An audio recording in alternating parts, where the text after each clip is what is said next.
சமீபத்தில் நான் வாசித்த இந்த கவிதை என்னை ரொம்ப கலங்கடிச்சிருச்சு. கவிதையோட தலைப்பு 300 குழந்தைகள். சுகுமாரன் எழுதின அந்த கவிதை. அவர்கள் 300 பேர் இருந்தார்கள். அவர்களுக்கு 300 அம்மாக்களும் 300 அப்பாக்களும் இருந்தார்கள். அதைவிட அதிகமான அண்ணன்மார்களும் அக்காமார்களும் தம்பிமார்களும் தங்கைமார்களும் இருந்தார்கள்.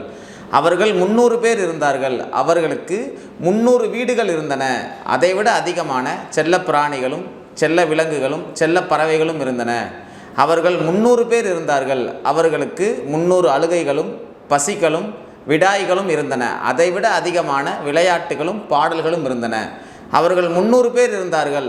அவர்களுக்கு ஒரே பள்ளிக்கூடமும் ஒரே பள்ளிவாசலும் ஒரே பாடமும் ஒரே இறைவனும் இருந்தன. அவர்கள் 300 பேர் இருந்தார்கள். 300 வண்ணமுள்ள ஒரே ஒரு ஊர் இருந்தது. பிசாசுகள் தாண்டவமாடிய அந்த நாளுக்கு பிறகு 300 குழிகளுள்ள ஒரே இடுகாடு இருக்கிறது. இதான் அந்த கவிதை. அமெரிக்காவும் இஸ்ரேலும் சேர்ந்து ஈரானை தாக்குனப்போ பிப்ரவரி 28ஆம் தேதி அவங்க தாக்குன தாக்குதலில் ஒரு பள்ளிக்கூடத்தை சேர்ந்த 300 குழந்தைகள் இறந்து போனதாக யூனிசெஃபே அறிவிச்சிருக்கு. ஸோ அந்த அவங்க நினைவுபடுத்துகிற விதமாக சுகுமாரன் எழுதுகிற அந்த கவிதை தான் இது.